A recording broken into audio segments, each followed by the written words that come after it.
Like I said before, welcome. Are there seats for the people over there, or just want to just come around the side? Everybody can see.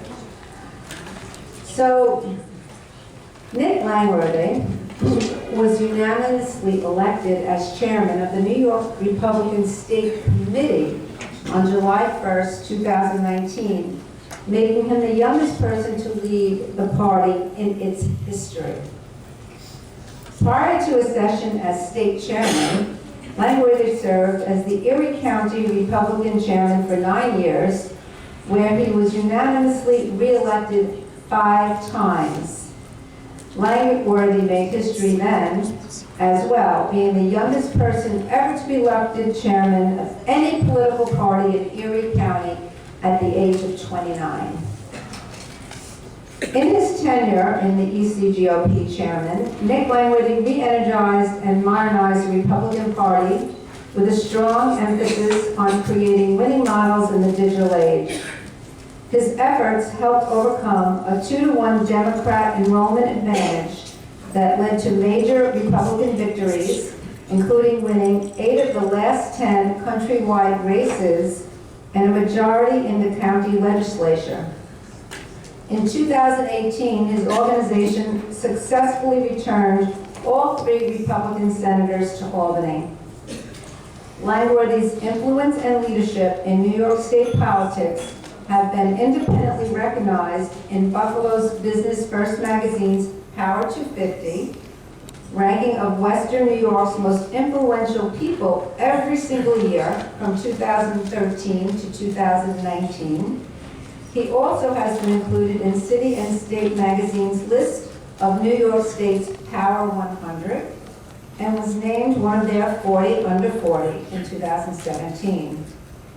Following his successful election in 2016, President Donald Trump named Langworthy to the executive committee of his transition team. From a very early age, Nick displayed a passion for government and political service. As a student at Niagara University, he founded a chapter of the College Republicans. He went on to travel across the state, recruiting students to start campus chapters and to get involved in national, state, and local campaigns during his 2 terms as chairman of the New York State College Republicans. Chairman Langworthy is crisscrossing the state to rebuild, retool, and revitalize the NYGOP. The 2020 election cycle is critical to determine the future of our country, state, and this city.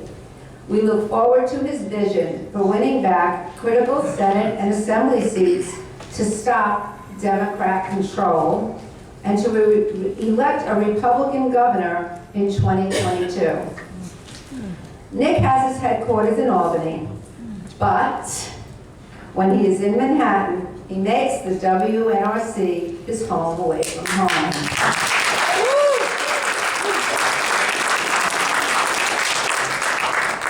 When I first met Nick last summer, and we were talking about him having an office here and staying in our hotel, he told me a very cute story, which I hope you don't mind that I'm going to share. He said that when he told his little girl he was going to be staying in Manhattan often because of this new position, she said, "But Daddy, where will you live in the city?" And he said, "I told her I'll be living next to the American Doll store." And she said, "Okay, Daddy, when can I visit you there?" Sorry, Nick, I know that her visits have really hurt your wallet, but I speak for every member of this club that we belong to tell you that we are so happy that you are in our house, and we're going to support you in every way that we can. Nick Langworthy.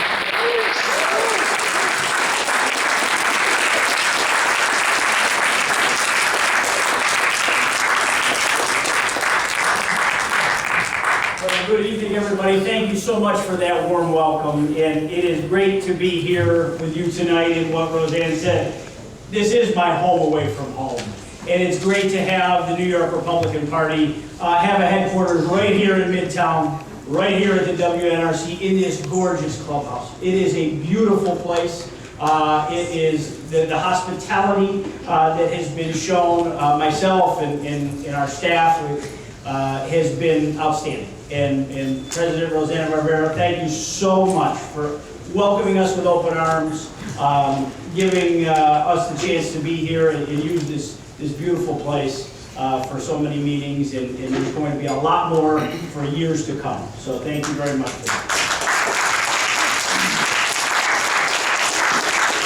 And I'll be honest, I never thought in this job I would need a safe space.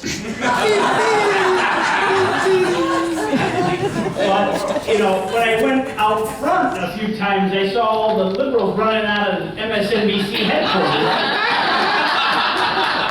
Or as the president calls it, MSDNC. But this is our safe space. This is where we're safe. And it, you know, some people might be intimidated being a Republican in the heart of Manhattan, but not the women in this room. And I'm very proud of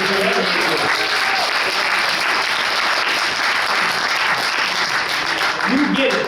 You understand. And there are millions of women just like you across his state and across his country who get it too, and are going to be heard loud and clear this November. Yes. Republican women are some of the strongest and most clear-eyed people I've met in my life. And I'm lucky enough to be married to one. My wife Erin, who is the rock of our family, who holds the fort down in Buffalo while I'm crisscrossing the entirety of this state. And we're also blessed to be raising a young Republican woman too. Our daughter, thank you. Our daughter Madeline Liberty, she's only 5, but she has more understanding of the U.S. economy than AOC already.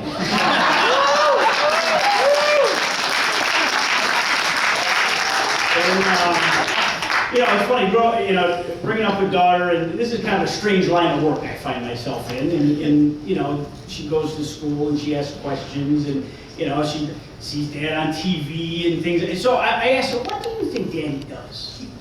What is his job? And she just kind of, she's been struggling with this, but she told me I'm Trump's helper. And I'll take it. I will take it, because I want to help Donald Trump every single day between now and November for 4 more years.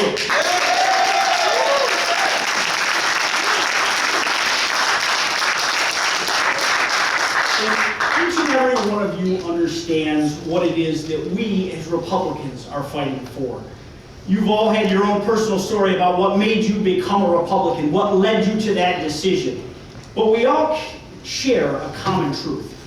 And that's that we're fighting to protect an America that is free, that is secure, and that is prosperous. Yes. We're fighting to protect our Constitution, our sacred covenant that separates America from the rest of the world. Yes.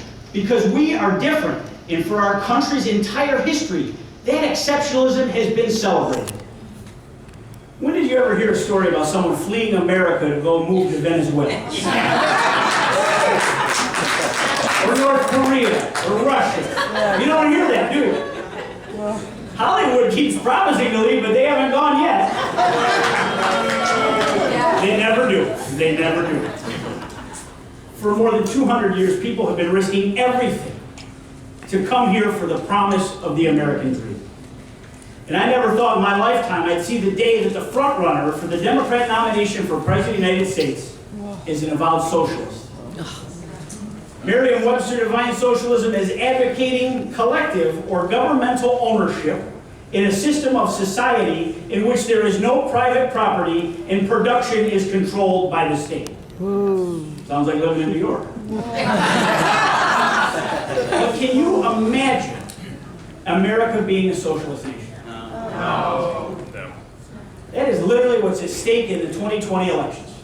And it's on the line. And I've been telling this story. I remember being a college Republican, the first election I ever participated in the year 2000. So here we're coming up on 20 years ago. I used to think of myself as a young guy. My staff reminds me now, you are not the young guy. But Bush and Gore. Now, You know, what was that election about other than hanging chads? Can anyone even remember? I mean, it was obviously Republican versus Democrat, end of the Clinton era versus a new fresh start. But there really wasn't a dime's worth of difference between the platforms of the two parties. It was arguments about Social Security lockbox and, you know, what are we going to do with a budget surplus? Now look at what we face. Look what's hanging in the balance in the future. I mean, we have the greatest, you know, free market economy that's created the greatest middle class in the history of the world versus socialism. And that choice is before us. You got somebody out there teaching our kids that there's such a thing as a free lunch. And 20,000 of them show up to cheer Bernie on. Free, free, free. That's all you hear. Well, we're teaching our kids that bad decisions in their lives can be erased with a stroke of a pen by a politician. And everyone in this room knows that's just not true. We're selling false hope to a generation of Americans, and that's why we must win in 2020.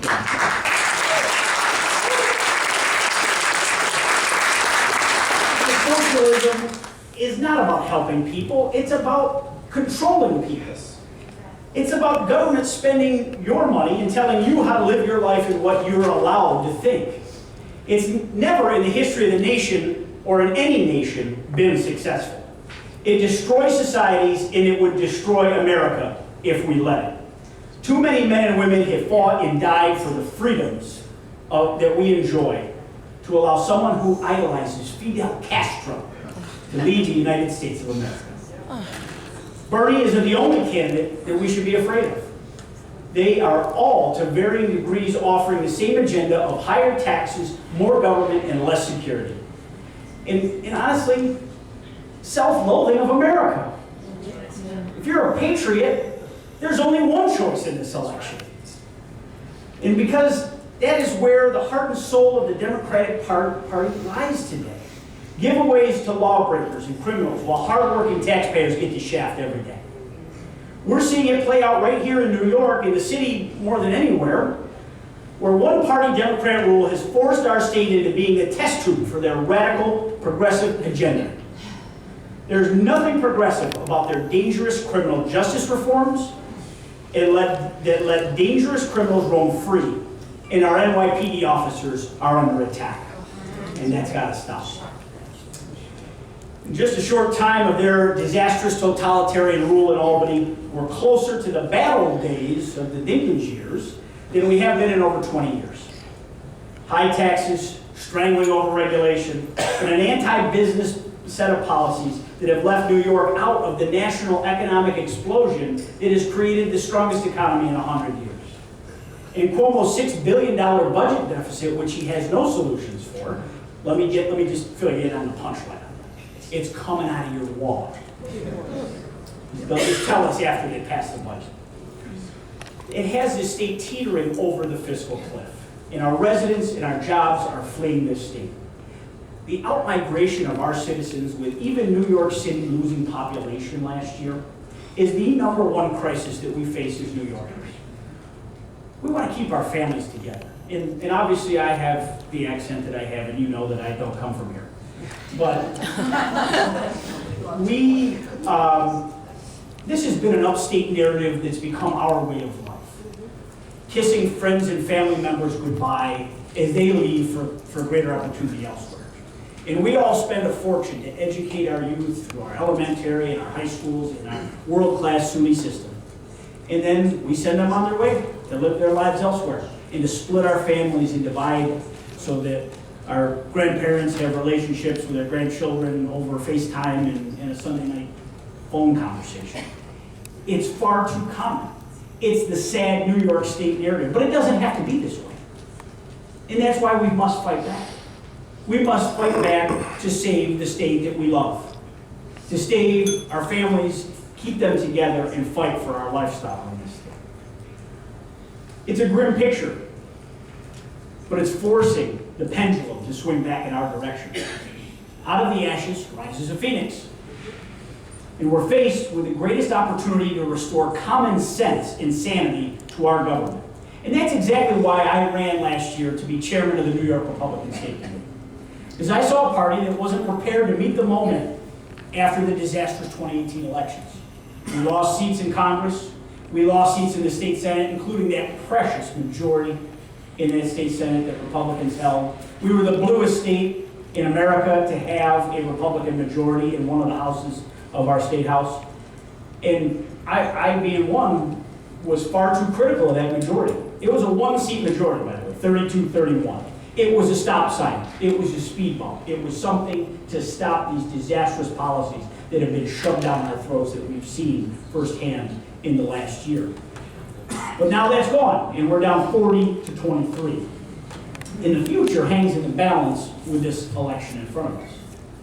If we don't hold a 1/3 proportion or greater in the New York State Senate, or develop a 1/3 plus 1 majority or plurality in the New York State Assembly, the Independent Redistricting Commission that was created 10 years ago won't be independent at all.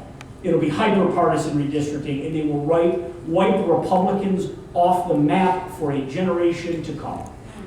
And that includes seats in Congress. We have had as many as 9 Republican members this decade in the House of Representatives. Those have been very important seats to build a Republican majority, which slipped away from us in 2018. I talked to Kevin McCarthy the other day when I was actually blessed enough to be in the White House with the President.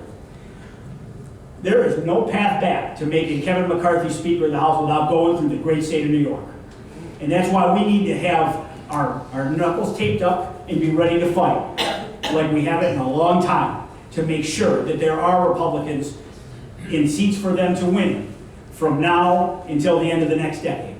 That's what's on the line in this election. And every day I wake up and I'm energized to fight back and fight for our state. And say to myself, how do we change New York? The only way to change New York is to change governors of the state of New York.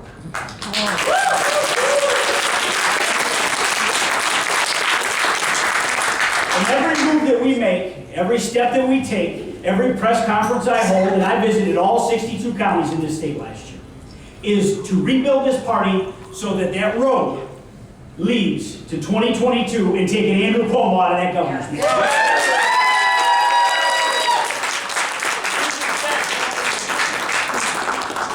If we don't start now, it won't happen. Every time you look at these dark blue states that have 2 houses in their state legislature in Democratic hands, what is the variable that switches back and forth in public sentiment? It's the governor's position. Whether you look at Vermont or Maryland or Illinois, Massachusetts even has had 3 or 4 Republican governors in the last 2 decades. We can do it again here. And that is the office where real change comes to the people in this state. This budget process makes this governor very powerful. And he's a bully. And he intimidates people. And he's already gone on. He sends spies to my press conferences. He tells people not to write checks to this guy with a big mouth from Buffalo that's asking for him. Because he doesn't want there to be 2-party government in the state. But the people do want 2-party government in the state because we need that. But how are we going to start? It started with changing the culture of the party and restoring the fighting spirit to the Republican Party. We're not just going to lay back and take it easy. As I said the day I got elected, we are done playing patty cake in the Republican Party in the state of New York. And, we take a playbook out of President Trump's agenda. You may not like everything that the man says, but boy, does he fight back, and he doesn't care if it's against the Democrats or the media or his politics. And in the way I look at it, this hopefully is what rock bottom looks like. It's all up north from here. Our finest days are ahead of us in this party. But we have to first re-educate the people around this state what it means and what we stand for as Republicans. And that's in all counties, whether you're in the southern tier, or the North Country, Long Island, or right here in the 5 boroughs of the city of New York. Our common values are common values that can sell anywhere. The Republican Party stands for freedom and prosperity for all. The Republican Party stands for respect for our law enforcement, our military, and our veterans. The Republican Party stands for the rule of law, whether it be protecting our borders or keeping dangerous criminals behind bars. The Republican Party stands for the working men and women of this state in this country. The Republican Party stands for the ideas that all men and women are created equal, endowed by our Creator with the unalienable rights of life, liberty, and the pursuit of happiness, and freedom from government.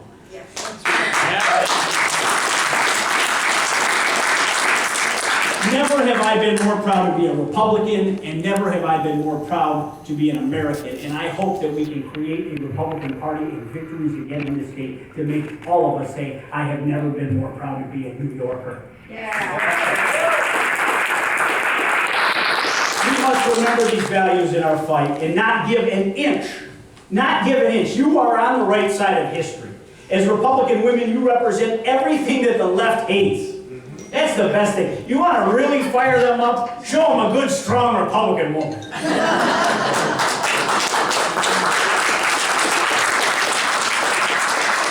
are the strong and independent and free thinkers. And look at how bonkers they went during the impeachment process when Elise Stefanik had the audacity to stand up and defend the president.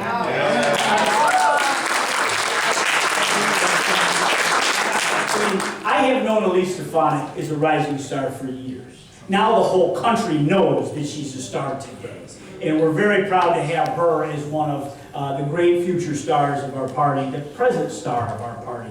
You know, being the youngest woman elected to Congress in the history of the Republican Party, and was the youngest woman ever elected until that lady, I guess Sandy from Yorktown got elected to Congress. But Elise is a treasure. She is someone that we are working day and night with. I mean, her effort to bring more women into congressional campaigns around the state of New York is one that we are meeting in joining with her to take that down to all layers of government, whether it be village, city, county, you name it. We are running more women for public office because there's only one way to change stereotypes, and that's to put the players on the field. Put women in public office, run them for public office, at all layers of government. We couldn't do it without the support of all the women in this room. And I guess there's a few men here too, and I thank you for coming. I know how dedicated you are to our mission, and I thank you for that. And I thank you for the strong support and welcome that you've given us as we've started a new era of the Republican Party here in this state. Everything is on the line this year. And I can say with confidence, it's going to be a great year for the Republican Party. Yes. I already feel it. We are going to give our great President Donald Trump 4 more years.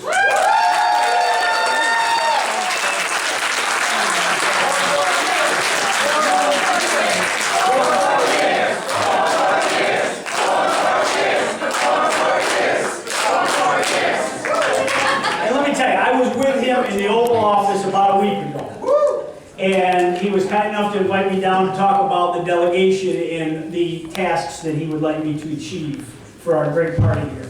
And, you know, he's real gentle. The tasks are great. He wants those seats back in New York that we lost and then grow. And they're helping us, they're partnering us with the resources, but his whole team was there because it was that important. I don't care how blue the state is, they know New York matters. And I don't care where he pays taxes or where his voter registration card is, he will always be a New Yorker right now.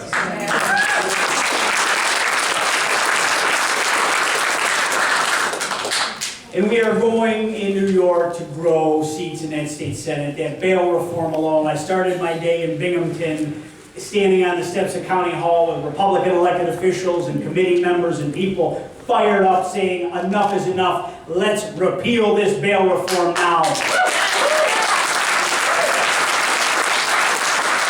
It's energized people everywhere. It's energized people to stand up and run for office. You're going to be very surprised when petitions get filed and you see some of the names that have come forward in the slate of candidates that have said, I'll run for the state senate to go get that seat back. We have an excellent recruiting class. And I think it's fun to watch them underestimate the Republican Party, either in the media or to the left, and write our obituary every day. Let me tell you what, folks, the Republican Party is alive and well in the state of New York, and we are going to fight for every inch, and every town, and every region of the state.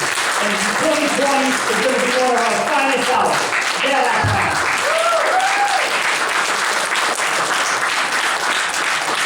And we have great Republicans Republican female candidates. I want to single out Nicole Maliatakis right here in the city of New York.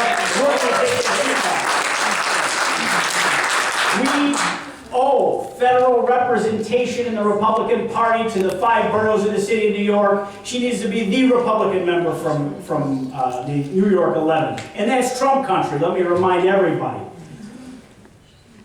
We will not rest until we accomplish our mission.